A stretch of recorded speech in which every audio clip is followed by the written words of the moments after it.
Մինչև օգոստոսի 31-ը երկար սպասված շահավետ եռանկյուն ակցիայի շրջանակում ստացեք բացառիկ պայմաններ Սալիկ, Սանկերամիկա եւ Ծորակ միասին ձեռք բերելու համար։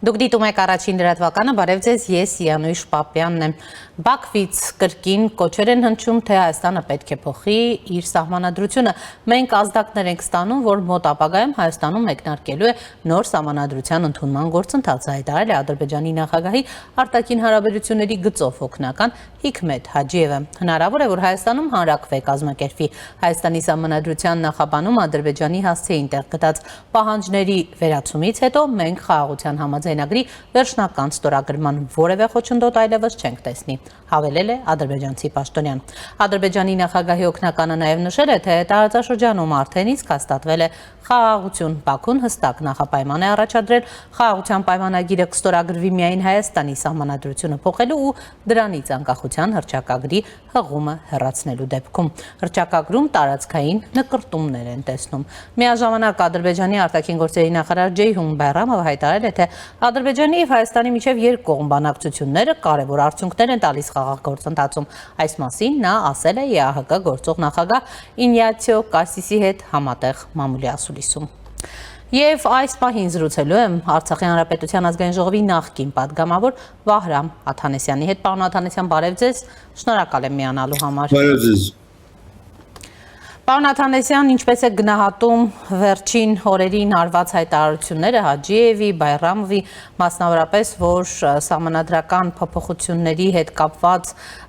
ուրեմն առաջիկայում մեկնարկը դրա կտրվի, ինչ է տեղի ունենում, Ադրբեջանը շարունակում է իր, այսպես ասած, նախապայմանների թելադրման գործընթացը, համեցեք։ Գիտեք, եկեք բնորոշումները, գնահատականները ճշգրտենք, դա որևէ նախապայման կոնկրետ ես չեմ տեսնում Ադրբեջանի պաշտոնյաների հայտարարություններում, ինչու որովհետև մեկ տարի առաջ օգոստոսի 8-ին Վաշինգտոնում Հայաստանը եւ Ադրբեջանը նախաստորագրել են խաղաղության եւ հարաբերությունների հաստատման մասին պայմանագիր, որտեղ միմյանց տարածքային ամբողջականությունը ճանաչել են այնպես, ինչպես երկու հանրապետությունները ունեցել են 1991 թվականի դեկտեմբերի 21-ի դրությամբ, երբ Խորհրդային Միության իրավական փլուզումը արձանագրվել է եւ նախկին խորհրդային հանրապետությունները հռչակվել են որպես անկախ պետություն։ Այսինքն Ադրբեջանը եւ Հայաստանը միավորված ազգերի կազմակերպության անդամ են դարձել, միջազգային հանրության կողմից ճանաչվել են որպես համապատասխանաբար հայկական խորհրդային սոցիալիստական եւ Ադրբեջանի խորհրդային սոցիալիստական հանրապետության իրավահաջորդներ։ Երկու երկրների միջև պետք է հաստատվի այն սահմանը, որ գոյություն է ունեցել 1991 թվականին։ Եվ այստեղ ասել, թե Ադրբեջանը Հայաստանին որևէ նախապայման է առաջադրում, ես կարծում եմ այնքան էլ ճիշտ չէ, որովհետև Հայաստանի սահմանադրության նախաբանի իմաստով Լեռնային Ղարաբաղը պատկանում է Հայաստանին։ Եվ բնականաբար այս իրավական խոչընդոտի, այսպես ասենք, հարկայության դեպքում Ադրբեջանը չի կարող Հայաստանի հետ խաղաղության պայմանագիր ստորագրել։ Հիմա դա ինչպես է այդ խոչընդոտը վերանալու, սա արդեն Հայաստանի ներքին գործն է, եւ որքան ես հետևել եմ իշխող քաղաքական ուժի կողմից, քաղաքացիական պայմանագիր կուսակցության պատգամավորների կողմից անդրադարձ եղել է արդեն իսկ Հիկմետ Հաջիևի հայտարարության, որ սահմանադրական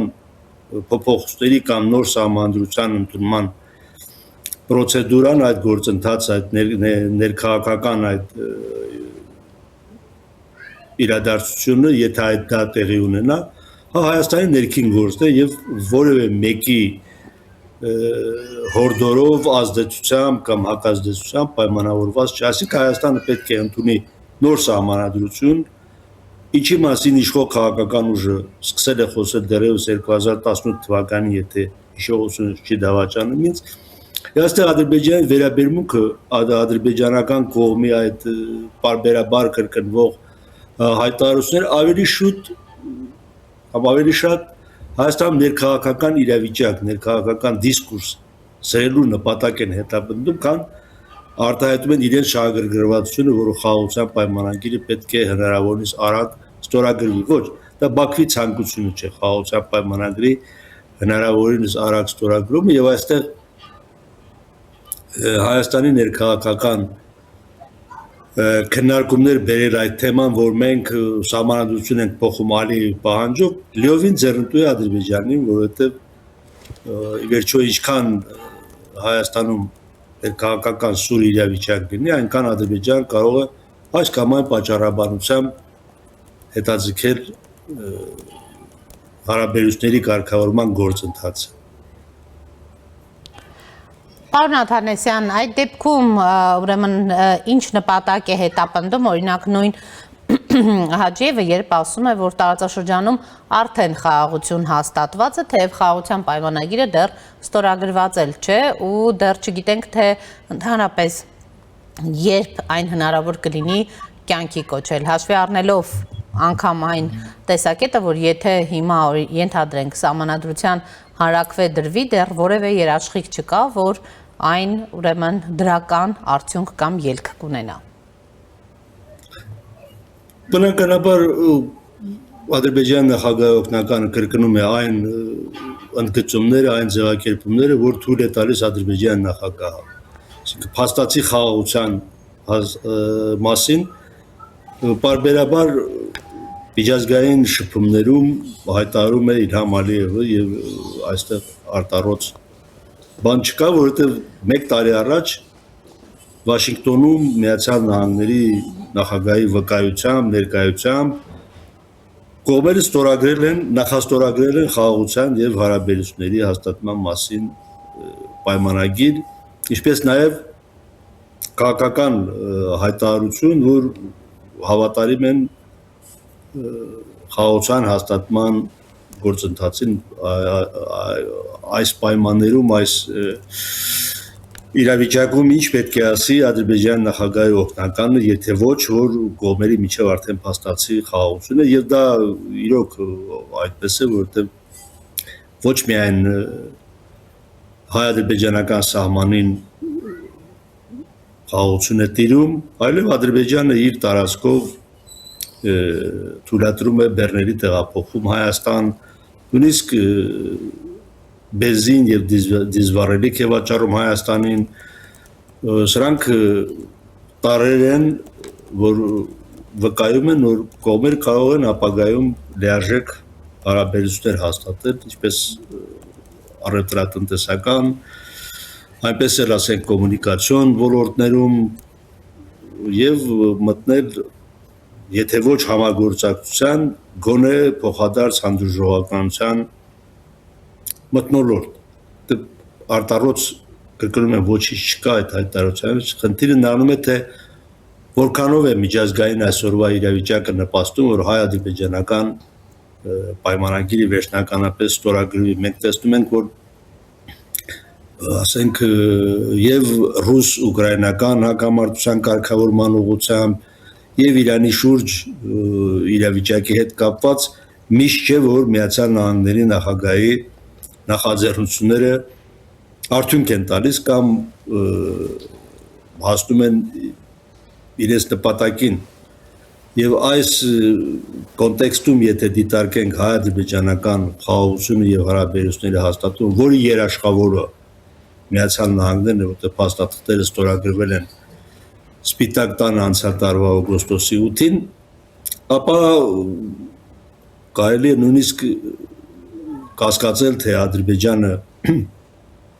որքանով է ընդունում Միացյալ Նահանգների նախագահի հեղինակությունը, կան արդյոք շահագրգիռ կենտրոններ, որ Ադրբեջանին կարող են այլ բան հուշել, ինչ զարգացումներ են կանխատեսում, ասենք Հարավային Կովկասի տարածաշրջանի նկատմամբ կապված աշխարհաքաղաքական կենտրոնների ակնհայտ մրցակցության հետ, օրինակ մենք չգիտենք, թե ինչպես է ավարտվելու Իրանի դեմ պատերազմը, ինչ համաձայնության են գալու Միացյալ Նահանգները եւ Իրանը։ Սա բաղադրիչներ կան, որ առանձին եթե իրենցից հետաքրքրություն չեն ներկայացնում, բայց երբ փորձում ես շղթան կազմել, ապա առաջանում են նաև հարցեր, օրինակ ժամանակը որքանով է օգտակար հայ-ադրբեջանական պայմանագրի վերջնական ստորագրման համար, ինչ կարող է խոչընդոտել դրան, ինչը կարող է նպաստել, որ Ադրբեջանը արագորեն հարմարվի նոր իրավիճակին։ Օրինակ ես կարծում եմ, որ Ադրբեջանի եւ Կենտրոնական Ասիայի երկրների միջև վերջին քաղաքական բարձր մակարդակի շփումները նպաստավոր ֆոն են ստեղծում։ Կարող է լինել այդ կարծիք, որ դա արվում է տարածաշրջանը ինտեգրելու թուրքական ազդեցության գոտում։ Այսպիսի հարցադրումներ միշտ ցանկում են, միշտ լինում են։ Ուստի պետք է դատել ըստ առարկայական իրողությունների, իսկ առարկայական իրողությունը այն է, որ Հայաստանի եւ Ադրբեջանի միջև փաստացի խաղաղությունը պետք է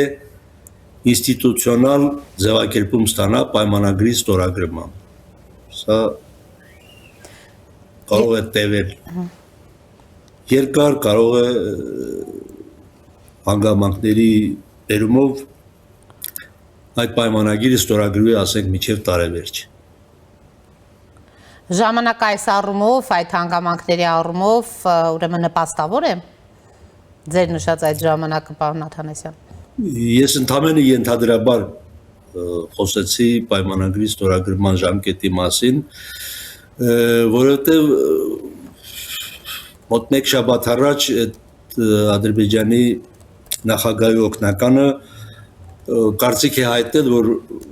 Հայաստանի սահմանադրության ասպես իր ձևակերպմամբ այդ խոչընդոտը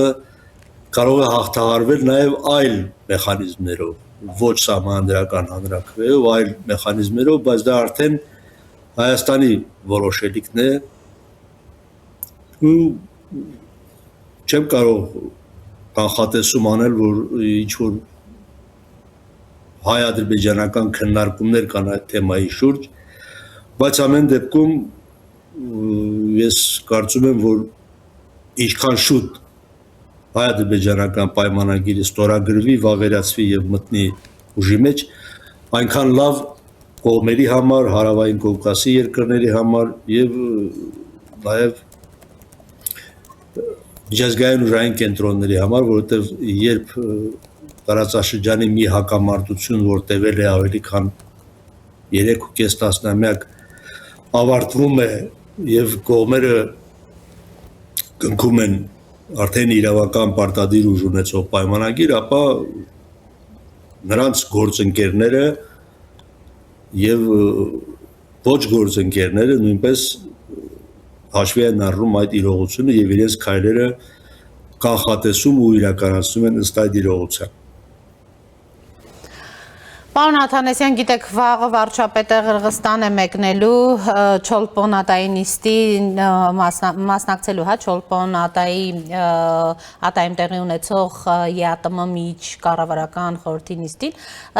Ընդհանրապես ինչ սպասենք, դուք գիտեք, որ վերջին ամիսներին հայ-ռուսական հարաբերությունները բավականին սրվել են, վարչապետն էլ արել է հայտարարություններ, որոնք պատրաստվում է անել հենց այդ նիստի ընթացքում նույնպես, հա, մասնավորապես, որ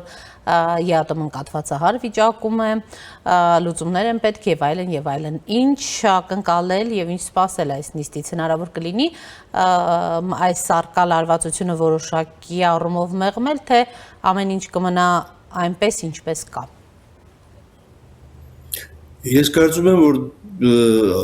այդ երկօրյա հավաքը որոշելու է կամ ինչ-որ կանխածրագրելու է ԵԱՏՄ-ի հետագա գործունեությունը, որովհետև ես երեք նայեցի Միջկառավարական այդ խորհուրդը ԵԱՏՄ-ի հետևում է տնտեսական միության պայմանագրի կատարմանը։ Հիմա այս պահին կոնկրետ ԵԱՏՄ պայմանագիրը Հայաստանի նկատմամբ չի գործում, որովհետև ԵԱՏՄ անդամ մի երկիր Ռուսաստանը փաստորեն տնտեսական պատժամիջոցներ է կիրառում ԵԱՏՄ անդամ մեկ այլ երկրի Հայաստանի դեմ։ Եվ սա Եվրասիական տնտեսական միության պայմանագրի կոպիտ կոպտագույն խախտում է։ Վարչապետ Փաշինյանը հայտարարել է, որ ԵԱՏՄ միջկառավարական խորհրդի նիստում ներկայացնելու է Հայաստանի օրակարգի բոլոր խնդիրները։ Եվ սա մի իրավիճակ է, երբ շատ բան, եթե ոչ ամեն ինչ, կախված է լինելու ԵԱՏՄ անդամ մյուս երկրների դիրքորոշումից։ Ինչպես են նրանք պաշտպանելու տնտեսական միության պայմանագիրը, այսինքն նրանք ինչ դիրքորոշում են արտահայտելու։ Ռուսաստանը բնականաբար շարունակելու է պնդել, որ պատժամիջոցները, տնտեսական սահմանափակումները գործելու են, քանի դեռ Հայաստան քաղաքական որոշում չի կայացել։ Բայց Եվրասիական տնտեսական միության պայմանագիրը որևէ քաղաքական կողմնորոշման, կողմ կամ դեմ լինելու հարց չի քննարկում, ոչ էլ այդ պայմանագիրը նախատեսում է, որ ասենք կազմակերպության անդամները կարող են մեկ այլ անդամի հեռացնել։ Դե հստակ գրված է, որ Եվրասիական տնտեսական միությունից հեռացող երկիրը մեկ տարի առաջ գրավոր դիվանագիտական արարողակարգին համապատասխան ծանոթում է եւ այդ մեկ տարվա ժամկետը, այսպես կոպիտ ասած, պարտք ու պահանջի վերացման շրջան է։ Երկիրը, եթե պարտքեր ունի, ասենք,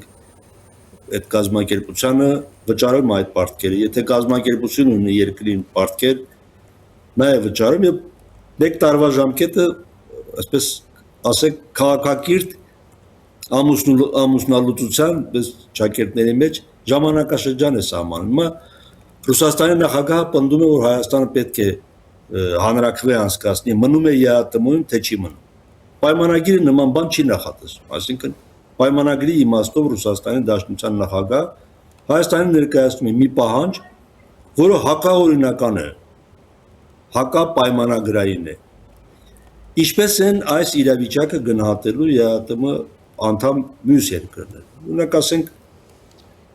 ԵԱՏՄ անդամ է նաև Ղազախստանը։ Ղազախստանի նախագահը երեք հեռախոսազրույց է ունեցել վարչապետ Փաշինյանի հետ։ Ես հետևեցի Ղազախստանի նախագահի գրասենյակի մամուլի հաղորդագրությանը, նույնիսկ ոչ Հայաստանի կառավարության մամուլի հաղորդագրությանը, այնտեղ ոչ մի խոսք չկա Եվրասիական տնտեսական միության շրջանակներում Հայաստանի հետ համագործակցության մասին։ Ընդհանուր ոճը, ընդհանուր հղումը, քաղաքական հղումը վերաբերում է Հայաստան-Ղազախստան երկկողմ հարաբերություններին։ Այդ ճիշտ է, Ղազախստանի նախագահը Եվրասիական միջկառավարական հանձնաժողովի նիստին չի մասնակցելու, այնտեղ Ղազախստանի վարչապետն է։ Հիմա Ղազախստանի վարչապետը ինչ դիրքորոշում է ունենալու այդ հարցում, Қырғызստանի վարչապետը ինչ դիրքորոշում է ունենալու այդ հարցում։ Լավ, ասենք Բելարուսի հարցում կարող ենք վերապահում անել, որ Բելարուսը պաշտպանելու է Ռուսաստանի դիրքորոշումը, թեև պաշտպանել Ռուսաստանի դիրքորոշումը նշանակում է կազմաքանդել ԵԱՏՄ, որովհետև ինչպես վարչապետ Փաշինյանը շատ ճիշտ բնութագրել է, ձևակերպել է, եթե Եվրասիական տնտեսական միության մասին պայմանագիրը չի գործում, ուրեմն չի գործում նաև Եվրասիական տնտեսական միություն։ Այս իրավիճակն է։ Ինչ ընդհանուր եզրակացության կգան կամ կգան չեն գա, բարդ է ասել, մանավանդ որ քննարկումների մեծ մասը ես կարծում եմ փակ ռեժիմով է լինելու եւ դրանց մասին հնարավոր կլինի, ասենք, դատողություններ անել հետագայում, եթե կհնչեն, ասենք, փորձագիտական կամ քաղաքական գնահատականների եւ տեսակետներ։ Հետաքրքիր է, որ վարչապետը նաև ասում է, որ Ռուսաստանը ըստ էության նաև էքսկլյուզիվ հարաբերությունների կողմնակից է, պարոն Աթանեսյան, որքանով է կիսում այս տեսակետը եւ եթե Հայաստանը դեմ է ըստ էության այդ էքսկլյուզիվությանը, ապա հարաբերությունների այսպես կոչված բարելավում պետք չէ ակնկալել։ Ես չեմ կարծում, թե Հայաստանը ինչ որ սկզբունքների դեմ է կամ փորձում է ինչ որ պայմանավորվածություններ շրջանցել։ Խնդիրը որքանով, ասենք, ռուսաստանյան կողմը բացատրում է կամ փորձում է ներկայացնել, ի վերջո հանգում է նրան, որ Հայաստանը Ռուսաստանի հետ պետք է ունենա բացառիկ հարաբերություններ։ Ինչպես վարչապետ Փաշինյանը բացահայտել է, բացատրել է։ Այդ բացառիկ հարաբերություն ասելով չի հասկացում, սա խնդիր է ոչ միայն գործնական քաղաքական իրավիճակը գնահատելիս, այլև առհասարակ Հայաստանի եւ Ռուսաստանի հարաբերությունները եւ պատմական եւ արկա եւ ապագա իրավիճակի նկատառմամբ դիտարկելիս, որովհետեւ Հայաստան չի կարող այս տարածաշրջանում հարավային Կովկասի տարածաշրջանում որևէ երկրի, մանավանդ ուժային կենտրոն հանդիսացող երկրի շահերը միանշանակորեն անտեսել։ Սա սխալ ընկալում է, որ ցավոք տարածում է նաեւ Հայաստանի քաղաքական դաշտում ընդդիմությունը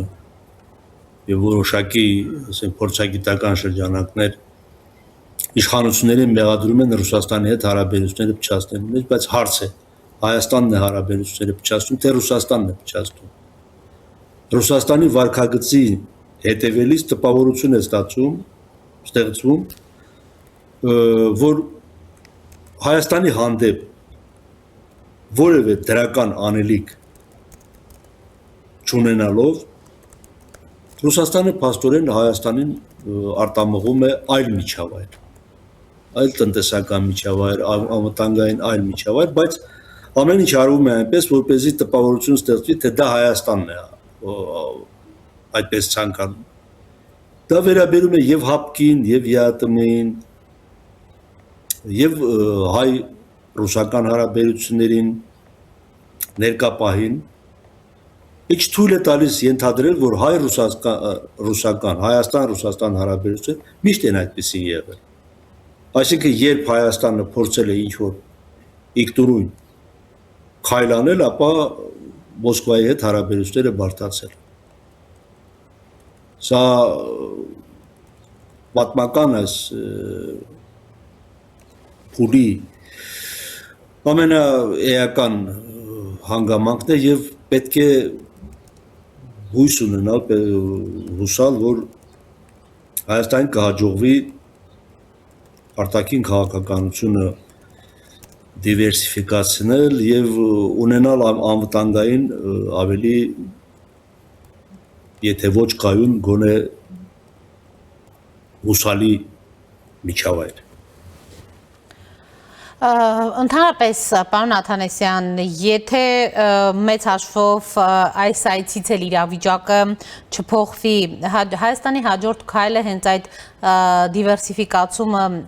ուրեմն րոպե առաջ արագացնելը պիտի լինի, այսինքն լուծումը դա պիտի լինի, որովհետև կարծես թե տեսակետ կա, որ ուշ թե շուտ միևնույն է ԵԱՏՄ-ից դուրս գալը անխուսափելի կլինի, կամ օրինակ Հայաստանի կարգավիճակը ԵԱՏՄ-ում հիմա նույնն է, ինչ օրինակ ՀԱՊԿ-ում, հա, այսպես ասած սառեցված կարգավիճակում գտնվելը։ Գիտեք, ՀԱՊԿ-ում Հայաստանը կարող է իր անդամությունը սառեցնել եւ դա լուրջ հետևանքներ չունենա, մանավանդ որ ասենք այսօր Ադրբեջանի հետ իրավիճակը կանխատեսելի է, բայց տնտեսական միությունում մասնակցությունը սառեցնել ինչ է նշանակում, սա նշանակում է տնտեսական կապերը խզել ոչ միայն Ռուսաստանի, այլև ԵԱՏՄ անդամ այլ երկրների հետ։ Ես հակառակը կասեի, Հայաստան պետք է փորձի տնտեսական հարաբերությունները խորացնել, զարգացնել, կներեք,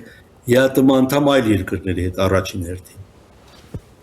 հենց նույն Ղազախստանի հետ, նույն Կենտրոնական Ասիայի այլ երկրի, ասենք Ղրղստանի հետ, Կենտրոնական Ասիայի այլ երկրների հետ, Տաջիկստանի, Ուզբեկստանի հետ, հարևան երկրի Վրաստանի հետ կարող է տնտեսական կապերը ամրապնդել եւ բնականաբար այլընտրանքներ փնտրել նաեւ արևմտյան ուղղությամբ, ասենք Եվրամիության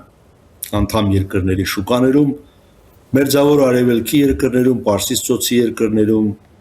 Իրանի Իսլամական Հանրապետությունում մի խոսքով, բայց ոչ կտրուկ ԵԱՏՄ-ում անդամակցությունը սառեցնելու ճանապարհ ընտրել։ Ու ես կարծում եմ, որ մի քանի օր առաջ այդ Ղրղստանի այդ նույն Չոլպան-Աթա քաղաքում Կենտրոնական Ասիա պլյուս Ադրբեջան ձևաչափով ոչ պաշտոնական բարձր մակարդակի հանդիպում պետք է լուրջ ազդակ լինի Ռուսաստանին, որ Կենտրոնական Ասիան կարող է ընտրել այնպիսի միջավայր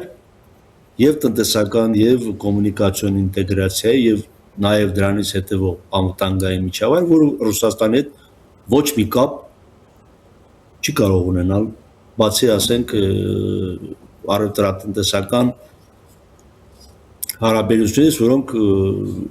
ժամանակի ընթացքում կարող են փոխակերպվել։ Դա շատ քաղաքական առումով շատ կարևոր իրադարձություն է, մանավանդ որ Կենտրոնական Ասիայի երկրների առաջնորդները տարածաշրջանը դիտարկում են Հարավային Կովկասի հետ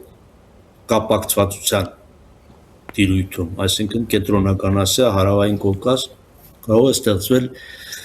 հիպերտարածաշրջան, որը սեփական ներքին ռեսուրսների գեներացմամբ կարող է վերածվել համաշխարհային ու եթե ոչ համաշխարհային, առնվազն տարածաշրջանային ուժային կենտրոնի։ Մոսկվայի նման հեռանկարները պետք է հաշվի առնել։ Պարոն Աթանեսյան, տեսեք, մենք այս ամբողջ ամիսների ընթացքում Ռուսաստանի կողմից անընդհատ ճնշումների ենք ականատես եղել, հիմա էլ շարունակվում են նույն ինտենսիվությամբ այդ ճնշումները։ Հետաքրքիր է օրինակ, որն է Ռուսաստանի գերխնդիրը, այսպես ասած, ատամ ցույց տալ Հայաստանի իշխանությանը, այսինքն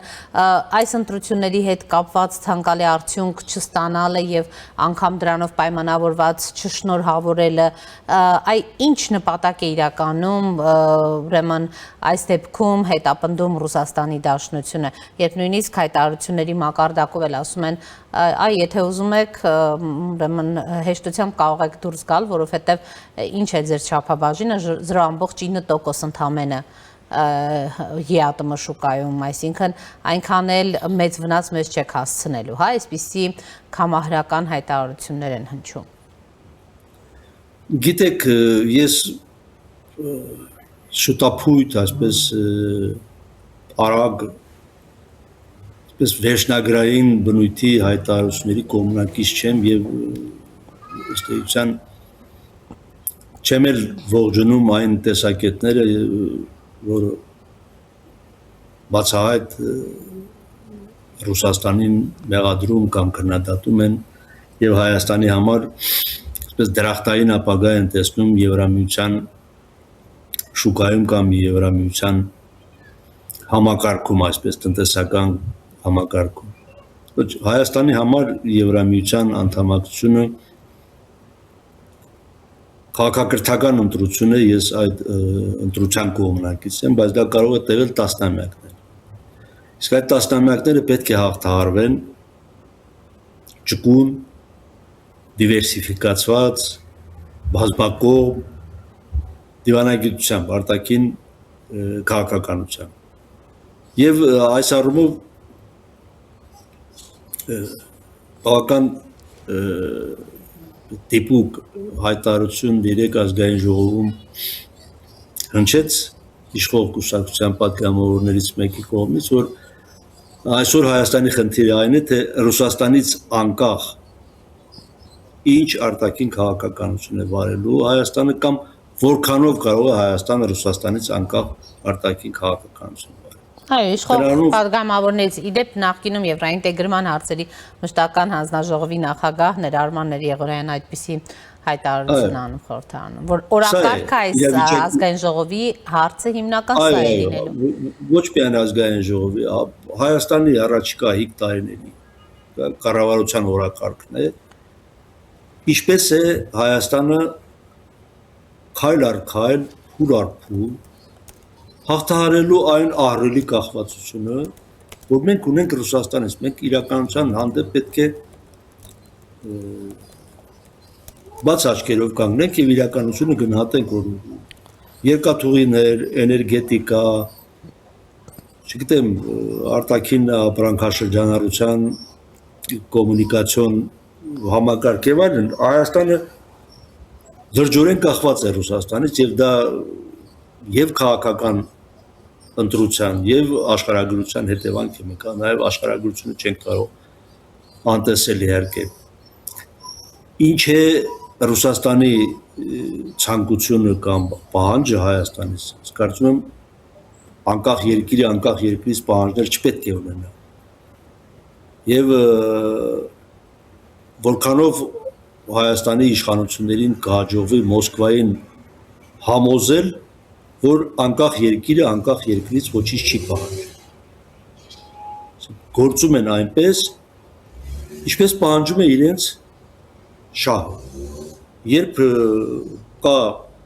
շահերի համընկնում փոխադարձ համատեղում, այսպես ասենք, պետությունները, երկրները դաշնակցում են, համագործակցում են։ Եթե չկա, մնում են բարի դրացիներ։ Հիմա պետք է ընտրել։ Հայաստանը եւ Ռուսաստանը կարող են լինել բարի դրացիներ։ Եթե դիտարկում ենք Մոսկվայի պաշտոնական եւ այսպես քաղաքական, քաղաքագիտական արձագանքները, ոչ։ Ռուսաստանը չի ընդունում իրավահավասար գործընկերությունը, չգիտեմ ով, բայց Ռուսաստանի մասին ասել է, որ Ռուսաստանի դաշնակից չկա, կամ վասալ է, կամ թշնամի։ Այս կոմպլեքսները փոխադարձաբար հնարավոր է հաղթահարել։ Ես կարծում եմ, այո, հնարավոր է, եթե Հայաստանը ունենա ներքին կայունություն, ներքին համախմբվածություն, որ Հայաստանը անկախ ինքնիշխան պետություն է։ Անկախ իր տարածքից, անկախ բնակչության թվից, անկախ տնտեսական հզորությունից, թե ոչ հզորությունից, բայց Հայաստանը անկախ ինքնիշխան պետություն է։ Ցավոք Հայաստանի ազգային ժողովում այսօր ընդդիմությունը պնդում է, որ Հայաստանը անկախ ինքնիշխան երկիր չէ։ Եթե ընդդիմության ներկայացուցիչը, ընդդիմության պատգամավոր Հայաստանի վարչապետի այցը եւ նրա հանդիպումը Ռուսաստանի վարչապետ Միշուստինի հետ փաստորեն ազգային ժողովի ամբիոնից ծաղրում է, ապա այդ երկրի նկատմամբ ոչ միայն Մոսկվայի, այլ պետությունների, այլ մայրաքաղաքների վերաբերմունքը լինելու է այն ինչ որ ունենք այսօր։ Գիտեք, իշխանությանը, իշխող քաղաքական ուժին ոչ ոք գերբնականություն չի վերագրում։ Նրանք ունեն սխալներ, թույլ են տալիս սխալներ գրեթե ամեն օր, եւ նրանց պետք է ու կարելի է քննադատել։ Բայց երբ խնդիրը վերաբերում է Հայաստանի սուբյեկտությանը, Հայաստանի ինքնիշխանությանը, ապա այստեղ ընդդիմությունը պետք է քաջություն ունենա եւ կանգնի ու հայտարարի, որ այո, ինքնիշխանության, տարածքային ամբողջականության եւ քաղաքակրթական ընտրության հարցում ինքը ներկայացնում է հայ ժողովրդին, ոչ թե ներկայացնում է նույնիսկ ոչ թե ռուս ժողովրդին, այլ Ռուսաստանի քաղաքանախավին եւ սպասարկում է, ասենք, այդ քաղաքական վերնախավի շահերը։ Բա պետք է երկիրի հերանեկար ունենա, մենք չգիտենք թե 10 տարի հետո ինչ իշխանություն է լինելու կամ ինչ Ռուսաստան է լինելու։ Շնորհակալ եմ, պարոն Աթանեսյան։ Խնդրեմ։ Զրուցում է Արցախի Հանրապետության ազգային ժողովի նախկին պատգամավոր Վահրամ Աթանեսյանի հետ։ Կհանդիպենք։